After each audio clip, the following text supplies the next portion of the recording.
In 5, 4, 3, 2. There is not much known about the personal life of composer Julia Perry. Most public information on her surrounds her astounding compositional output, made even more impressive by the short life that she led. Julia Amanda Perry was born in Lexington, Kentucky on March 25, 1924, and lived there until the age of 10 when she moved to Akron, Ohio. In 1942, she was accepted to the Cleveland Institute of Music, but instead, Perry enrolled for a year at the University of Akron. Her enormous talent was soon recognized, however, and she was awarded a scholarship to the Westminster Choir College in Princeton, New Jersey. Perry remained at Westminster from 1943 to 1948, earning both a bachelor's and master's degree in composition. She also continued her vocal studies, such a gifted vocalist that she even won the first prize in the National Association of Negro Musicians annual competition in 1948. She also won first prize in composition, a rare double feat. After graduating from Westminster, she moved to New York City for postgraduate studies in conducting and voice at the Juilliard School. She also supplemented her training with summers at the Berkshire Music Center, known today as Tanglewood. During her first summer at Berkshire Tanglewood in 1951, Perry focused exclusively on composition, studying with Luigi Dallapiccola, a noted Italian serialist known for an uncanny sense of lyricism despite a 12-tone framework. Perry and Dallapiccola collaborated well together, and the work that she composed under his instruction, Stabat Mater, launched her career. Written for alto voice and orchestra, Perry dedicated the work to her mother.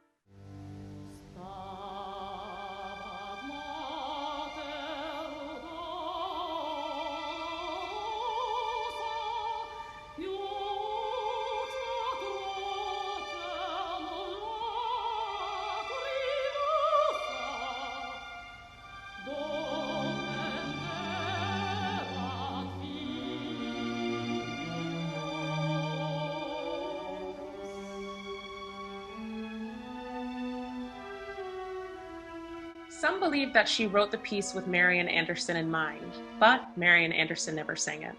Instead, Perry frequently performed the solos herself. That same year, she eventually followed Dallapiccola to Florence, Italy, to continue her studies. She also spent a short stint in Paris with Nadia Boulanger, arguably the most influential composition instructor of the 20th century.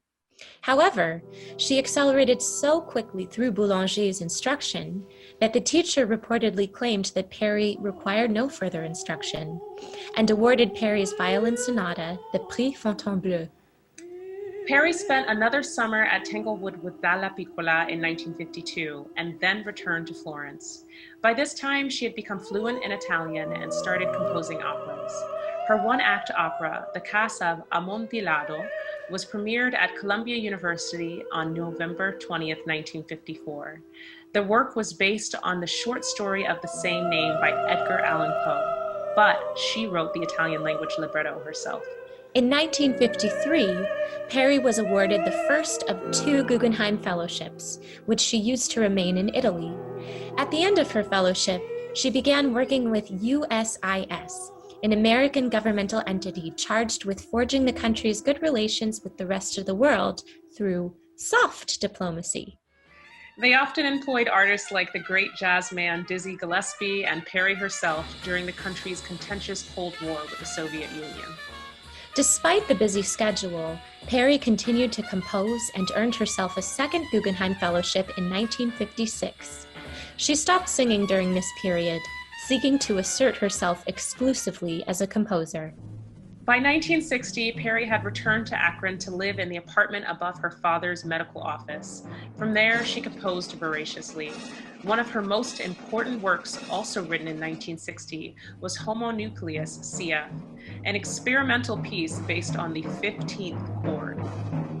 She described the work as a musical test tube baby that she named for Goethe's Faust character of the same name. The piece is written for harp, celesta piano, and 8 percussionists, and is among the first significant percussion-driven works in classical music. In 1965, her work, A Study for Orchestra, became the first composition written by a woman of color to be played by the New York Philharmonic. During the late 1960s, Perry also began to reintroduce Black vernacular sounds to her music, composing works like the Integration Symphony and Soul Symphony. Unfortunately, neither work was ever performed. As many as 105 works have been attributed to Perry's name, yet only 54 manuscripts exist to this day. Even favorably reviewed works like her award-winning Violin Sonata have been lost. Her later years were plagued by great difficulty, but the tenacity that she showed throughout her trials is nothing short of remarkable. At age 46, she suffered the first of several strokes, which caused paralysis on the right side of her body. She never regained full mobility and struggled with mental acuity for the remainder of her life. But still, she taught herself to compose with her left hand and urgently sought commissions. Sadly, either due to her physical limitations, gender, race, or some combination of all three, Perry died relatively forgotten. She never again experienced the same level of success she enjoyed in her early years, and even in death, few of her works were ever performed again. A travesty, considering the soaring heights of her initial stardom.